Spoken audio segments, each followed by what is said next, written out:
जय जिनेंद्र। आज हम NCERT 12th अध्याय 3 मुद्रा और बैंकिंग के अंतर्गत भाग 7 में मुद्रा की पूर्ति और विमुद्रीकरण का अध्ययन करेंगे। मुद्रा की पूर्ति से संबंधित क्वेश्चन हम देखते हैं। पहला क्वेश्चन है कि मुद्रा की पूर्ति जो है किसके द्वारा की जाती है, तो मौद्रिक प्राधिकरण द्वारा की जाती है। मुद्रा की पूर्ति में क्या शामिल होता है, तो मुद्रा की पूर्ति में आपके नोट और सिक्के शामिल होते हैं। नोट और सिक्के। अगला क्वेश्चन है कि भारत में करेंसी नोट कौन जारी करता है, तो आंसर है रिजर्व बैंक जारी करता है। भारत में मौद्रिक प्राधिकरण कौन है, तो रिजर्व बैंक है। भारत में सिक्के कौन जारी करता है, तो भारत सरकार सिक्के जारी करती है। अगला क्वेश्चन है आपका कि जो मांग जमाएं होती हैं वो क्या होती हैं, तो मांग जमाएं जिसे आप मांग कभी भी, जैसे कोई बैंक है और उसमें आप कभी भी जाकर पैसे निकाल सकते हैं या चेक द्वारा किसी को भी भुगतान कर सकते हैं, तो चेक भी मांग पर भुगतान किया जाता है। तो जो चेक हम जारी करते हैं उन्हें हम क्या कहते हैं, मांग जमाएं कहते हैं।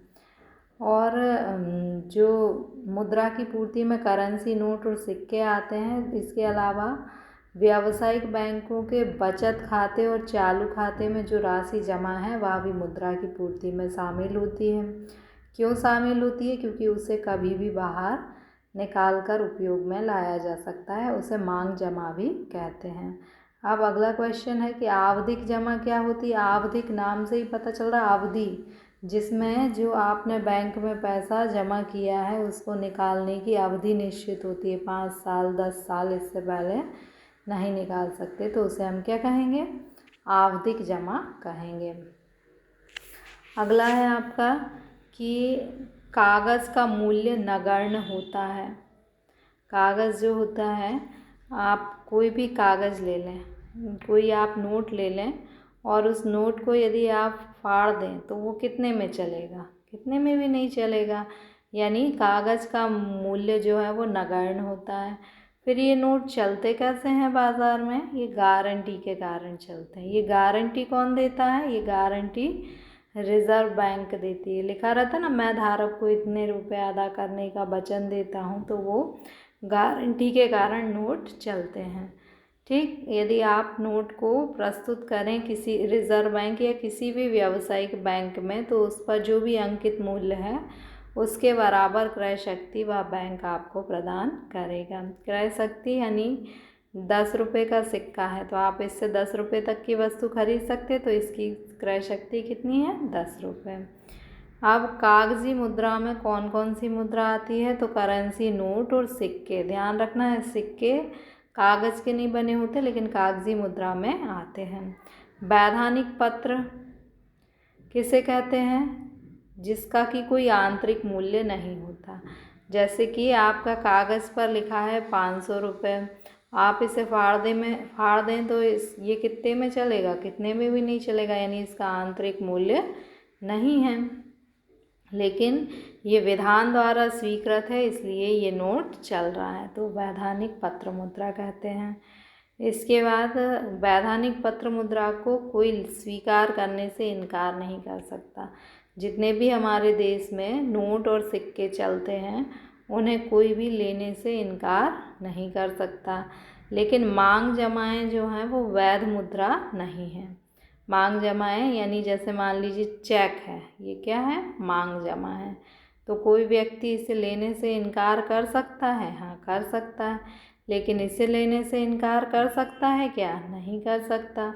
यानी ये जो है वैधानिक मुद्रा नहीं है और ये जो है वो वैधानिक मुद्रा है। अगला है कि मुद्रा की पूर्ति कैसा चर है, कैसी अवधारणा है, तो मुद्रा की पूर्ति जो है स्टॉक अवधारणा है, क्योंकि एक निश्चित समय में मुद्रा की जो पूर्ति होती है वो मौद्रिक प्राधिकारियों द्वारा परिवर्तित नहीं की जाती। रिजर्व बैंक हमेशा तो मुद्रा जारी नहीं करता, तो ये कैसी अवधारणा है, स्टॉक अवधारणा है। मुद्रा की पूर्ति किसे कहते हैं, एक निश्चित समय में लोगों के बीच संचरण करने वाली मुद्रा अर्थात लोगों के बीच एक निश्चित समय में जो मुद्रा संचरण करती है उनके बीच में होती है, उसे हम क्या कहते हैं? मुद्रा की पूर्ति कहते हैं। इसके बाद रिजर्व बैंक ने मुद्रा की पूर्ति की किन किन वैकल्पिक मापों को प्रस्तुत किया है? M1, M2, M3 और M4 वैकल्पिक मापों को प्रस्तुत किया है। अब ये क्या है, ये देखते हैं। M1 का अर्थ है, M1 जो है इसका अर्थ है CU प्लस DD। CU का अर्थ क्या होता है? CU का अर्थ है लोगों के पास करेंसी, मतलब लोगों के पास जो भी नोट हैं या सिक्के हैं वो सब किस में आएंगे? M1 में आएंगे। DD का मतलब होता है व्यावसायिक बैंकों में रखी गई निवल मांग जमाएं। व्यापारिक बैंक में जो आपके चालू खाते में या सेविंग खाते में पैसा जमा है वो आप कभी भी मांग करके निकाल सकते हैं, तो वो मांग जमाएं। तो M1 में क्या है? CU जनता के पास करेंसी, व्यापारिक बैंकों के पास मांग जमाएं यानी DD। M2 में क्या आता है? M2 में M1 तो आता ही है, इसके साथ साथ डाकघर बचत बैंक की बचत जमाएं भी आती हैं। जैसे पोस्ट ऑफिस के में यदि आपने कोई बचत जमाएं की हैं तो वो किस में आएंगी? M2 में आएंगी। फिर M3 में क्या आता है? M3 में M1 तो आता ही है, साथ साथ व्यावसायिक बैंकों की निवल आवधिक जमाएं भी आती हैं। अब यहाँ निवल का अर्थ क्या है? निवल का अर्थ है कि बैंक में लोगों ने जो भी धनराशि बैंक के पास जनता ने जमा की है वो निवल में आएगी। अब ये देखिए दो प्रकार के शब्द हैं, एक तो अंतर बैंक जमा और दूसरा है निवल आवधिक जमा। तो निवल आवधिक जमा तो मुद्रा की पूर्ति में शामिल होती है, लेकिन अंतर बैंक जमा मुद्रा की पूर्ति में शामिल नहीं होती। क्यों नहीं होती? क्योंकि मान लीजिए कि ये एक बैंक है और ये एक बैंक है, इस बैंक ने इस बैंक में पैसे जमा किए तो ये अंतर बैंक जमा होगा और ये मुद्रा की पूर्ति में शामिल नहीं होगा। इसके बाद है संकुचित मुद्रा किसे कहते हैं? संकुचित मुद्रा जो है M1 और M2 को कहते हैं। क्यों कहते हैं इन्हें संकुचित मुद्रा? क्योंकि ये जो M1 M2 है ये तरलता के क्रम में है। M1 सबसे अधिक तरल है और M4 सबसे कम तरल है। अब तरलता का अर्थ आप ये समझिए कि आपके पास जो करेंसी है उससे आप जल्दी से कोई भी वस्तु खरीद सकते हैं, लेकिन आपके बैंक में बचत खाते में या FD में कोई पैसा है तो FD तोड़नी पड़ेगी, तब पैसे मिलेंगे, तो आप उन्हें जल्दी खर्च नहीं कर सकते। तो सबसे अधिक तरल क्या है? M1 है और सबसे कम तरल क्या है? 4। तो M1 और M2 को हम क्या कहते हैं?